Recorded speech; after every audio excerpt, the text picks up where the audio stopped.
वैकुंठ गुणानु वर्णने, वैकुंठ गुणानु वर्णने।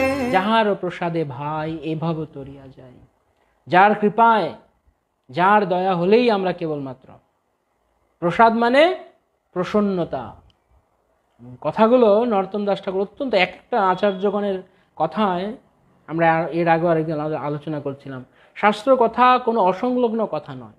প্রত্যেকটি শব্দ প্রত্যেকটি অক্ষর এমনভাবে সেট করা যে প্রত্যেকটার সঙ্গে প্রত্যেকটা লিঙ্ক আছে এবং তার মধ্যে গভীর তাৎপর্য আছে। প্রতিটি কথা অত্যন্ত তাৎপর্যপূর্ণ। আমাদের মতো ফালতু তারা লিখে না। আমরা যেমন এই জগতে যারা সোকল্ড কবি সাহিত্যিক তারা লিখছে, যেমন একজন লিখেছে পূর্ণিমার চাঁদ যেন ঝলসানো রুটি, ক্ষুধার রাজ্যে পৃথিবী গদ্যময়। এটা কি হলো? এটার কোনো মানে হলো?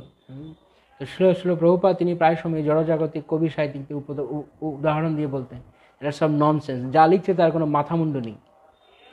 কিন্তু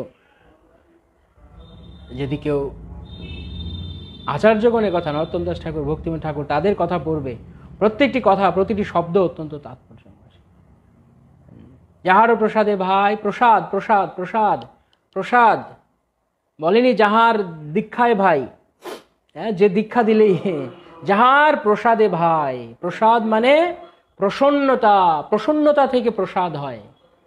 কি বললাম? প্রসন্নতা থেকে প্রসাদ হয়। যে যখন কেউ প্রসন্ন হন তখনই তার প্রসাদ আপনা আপনি লাভ হয়। না গুরুদেব গুরুদেব আমাকে কৃপা করুন, আমাকে কৃপা করুন বলে বলে ওলাহান দেওয়ার কিছু কারণ নেই, তাতে কিছু হবে না। যখন প্রসন্ন হবেন তিনি আমাদের সেবায়, তখন প্রসাদ লাভ হবে। প্রসাদে কি হবে? প্রসাদে সর্বদুঃখা নাম হানিরস্যপজায়তে। ভগবদ গীতায় ভগবান যে প্রসাদে সমস্ত দুঃখ দূর হয়ে যাবে। যাহারও প্রসাদে ভাই এই ভব তরিয়া যায়। এই যে ভব সংসার, দুঃখময় সংসার, আমরা উত্তীর্ণ হতে পারবো গুরুর প্রসন্নতায়, গুরুর কৃপায়। প্রসন্নতা, তাহলে গুরুর প্রসন্নতা কোথা থেকে হবে? কি করতে হবে? ওকে, আপনাদের কাছে প্রশ্ন, কি করলে গুরুদেব প্রসন্ন হবেন? কি করতে হবে আমাকে? আলটিমেটলি আমাকে কি করতে হবে যার কারণে গুরুদেব প্রসন্ন হবেন? আলটিমেটলি আমাকে কি করতে হবে যার দ্বারা গুরু প্রসন্ন হবেন? তাহলে তিনি প্রসন্ন হলেই তখন প্রসাদ লাভ হবে। Sincerely follow the devotional regulations. Okay, good. প্রচার করলে follow the devotional regulations. Krishna লাভের, কৃষ্ণ প্রেম লাভের প্রয়াসী হলে, নিজে ভালো ভক্ত হলে, ওকে, অনেক চমৎকার চমৎকার উত্তর আসছে। প্রাণেশ্বর রামপ্রভু বলছেন good devotion and preaching. Okay, good devotion and preaching. Okay, আর কি? আর কারো কোনো অভিমত? কিছু? গুরুর বাণী সেবা করতে হবে। ও ওয়ান্ডারফুল। ওকে, আমার প্রশ্নের মধ্যে কিন্তু একটা ওয়ার্ড ছিল, সেটা হচ্ছে আলটিমেটলি।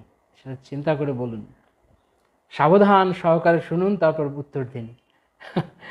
আমরা আসলে অনবধান থাকতে থাকতে জড়জগৎ অভ্যস্ত। যে কোনো কিছু শুনে সঙ্গে সঙ্গে আমরা তড়িৎ চিন্তা করি না। তো প্রকৃতপক্ষে আলটিমেটলি চরমে গুরুদেব প্রসন্ন হবেন কিসে? গুরু তিনি এই জগতে অবতীর্ণ হন কি করতে? শিষ্যকে ভগবানের কাছে নিয়ে যেতে। গুরুদেব যদি তার ডিউটি পালন করতে পারেন, গুরুদেবের কাছে দেয়া তার কথাকে পালন করতে পারেন, তাহলে ভগবত ধামে ফিরে preparing to go back to god. এখন ধীরে ধীরে আমরা বুঝতে পারছি, হ্যাঁ, আলটিমেটলি আমরা ভগবানের কাছে যাওয়ার যদি আমরা প্রচেষ্টা করি এবং যদি চরমে গিয়ে পৌঁছতে পারি, সেরকম যোগ্যতা অর্জন করতে পারি, তাহলে গুরুদেব প্রসন্ন। কারণ গুরুদেব এসছেন এই জগতে এই কারণে, তার দ্বিতীয় কোনো বিজনেস নেই। পকেট ভরবো এরকম গুরুদেব তিনি না। আমরা এরকম গুরুদেব, আমরা যারা তথাকথিত শিক্ষাগুরুরা আছি, আমি কারো শিক্ষাগুরু না, কিন্তু কে যদি অনেকে আমাকে শিক্ষাগুরু বলে, তো যদি যারা মনে করে আমি যদি শিক্ষাগুরু, তো ওই রকম শিক্ষাগুরু পকেট ভরা হয়তো। যারা পকেট ভরার জন্য শিক্ষাগুরুর ভূমিকা পালন করে, যে বাড়ি বাড়ি যাব আর পকেট ভরবো,